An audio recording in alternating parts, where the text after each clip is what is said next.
Welcome to NovaDigest, where today's complex global events become clear, balanced, and engaging. Subscribe and transform how you understand the world. Today's news is about Australia's economy is showing signs of real strain, caught between two major external forces: China's slowdown and the lingering ripples of Trump-era U.S. policies, and its own structural vulnerabilities at home. Headlines often highlight how geopolitical tensions are driving down consumer confidence, pushing policymakers toward drastic rate cuts, and rattling export prospects. But while these global issues are undeniably important, they may also mask deep-rooted fragilities in Australia's economic model. The country's heavy reliance on commodity exports, real estate, and a persistent failure to diversify leave it precariously placed in times of global turmoil.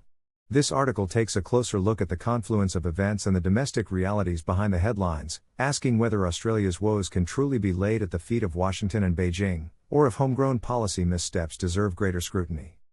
External pressures meet internal weaknesses. For decades, Australia has benefited from robust demand for its minerals and energy resources, most notably from China.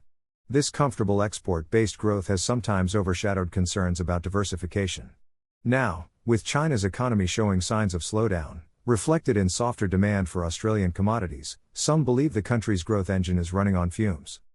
Meanwhile, the argument that Trump's trade and fiscal policies continue to sabotage Australia's economy is less straightforward. U.S. trade spats with China, rising tariffs, and shifts in capital flows did affect global markets, but Reserve Bank of Australia, RBA, data suggests that, in aggregate, Australian exports found alternate buyers in Southeast Asia and beyond. Even the disruptive effect of U.S. protectionism may have been partially offset by Australia's regional trade agreements. Claiming that Trump's decisions are a prime driver of Australia's unemployment and monetary policy dilemmas may therefore be oversimplified, or even a convenient scapegoat. However, external volatility, whether from China or the U.S., does not excuse domestic misalignment. A series of internal factors compound the economic challenges, including heavy household debt, an overheating property market, and stalled productivity. Rate cuts, already a familiar tool in Australia's monetary policy arsenal, are now approaching their practical limits. While the RBA might make supersized cuts in a bid to spur growth, observers wonder if such measures will fix deeper structural issues or simply kick the can down the road. The real roots of vulnerability. Australia's claim to resilience, often touted during the mining boom years, rests on shaky pillars. Two key elements stand out. Over-reliance on commodities. Mining contributes significantly to the nation's export earnings, leaving the economy exposed to global price swings and demand fluctuations. When China's appetite for iron ore or coal dips, entire regions in Australia can face a downturn. Although trade with ASEAN nations has grown, China remains pivotal, and any slowdown there reverberates through Australian markets, from foreign exchange rates to local employment figures. Housing and household debt. Australia's property boom has long been a double-edged sword. Rising real estate values have fueled consumer spending but saddled households with some of the world's highest debt levels. The RBA's interest rate maneuvers can temper or stoke housing demand, but they also risk leaving lower-income households especially vulnerable when rates shift. Studies from the Australian National University show that rate fluctuations fall heaviest on indebted families, suggesting that repeated policy pivots could weaken consumer confidence more than they help. Neither of these challenges is purely exogenous. Even if China's economy were humming or U.S. policies were more predictable, the question remains: why has Australia not done more to mitigate known risk factors, such as export concentration and inflated property values? Government and central bank policies, at times inconsistent, have arguably magnified structural fragilities. Policy blind spots and public distractions. Beneath the headlines lie unasked or inadequately addressed questions about productivity, labor market conditions, and regulatory clarity. For instance, productivity stagnation. The Productivity Commission has flagged that Australia's global competitiveness is slipping, ranking the country lower among OECD peers. A sluggish innovation sector and uncertain energy policies hamper growth. Housing bubble. Generous tax incentives, like negative gearing, continue fueling property speculation.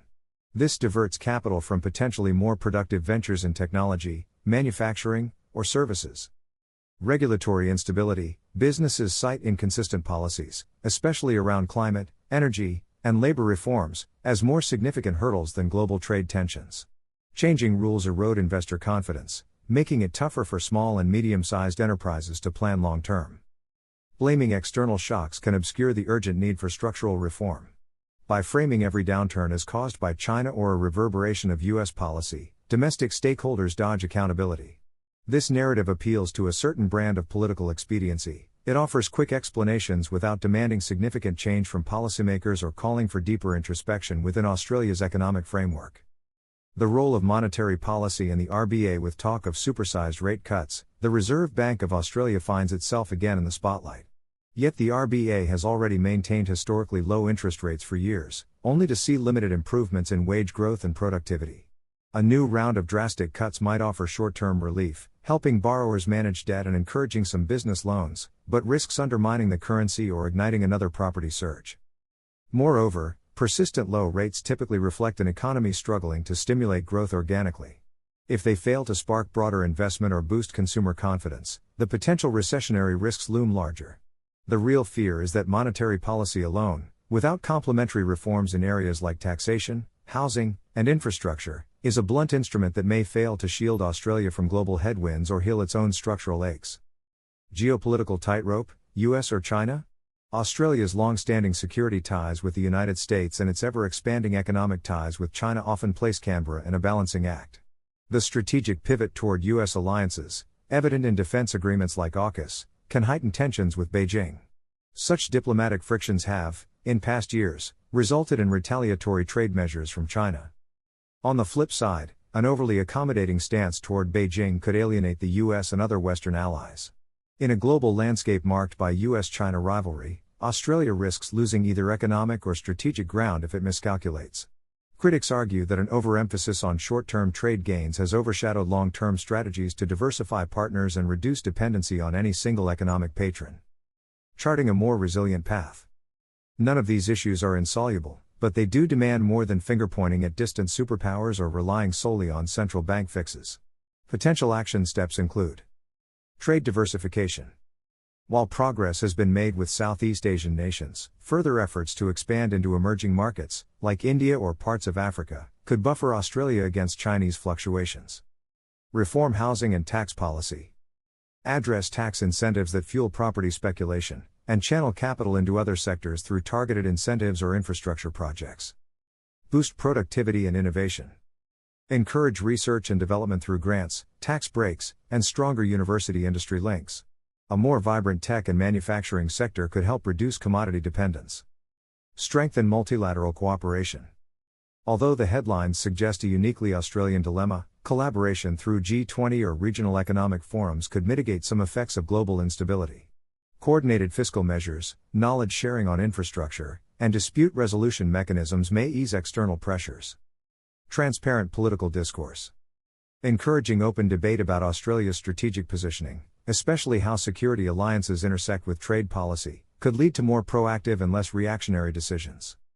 Conclusion: beyond convenient narratives. As global uncertainties mount, Australia's vulnerability isn't solely about fallout from Trump-era trade decisions or a slowing Chinese economy.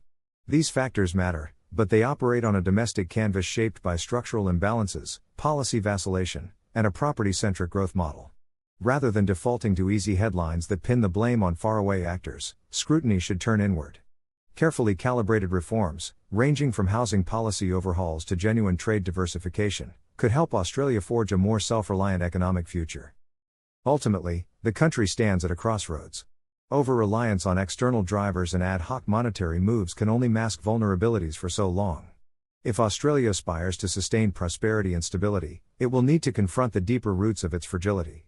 That begins with recognizing the limits of blaming external shocks and the imperative of grappling with underlying domestic realities. Only then can policymakers chart a path that protects households, supports businesses, and maintains a balanced engagement on the global stage, regardless of who occupies the White House or how fast China's GDP grows. If clarity matters to you, stay with NovaDigest. Subscribe, share, and explore insights that go beyond the headlines, smart, balanced, and made for minds that question more.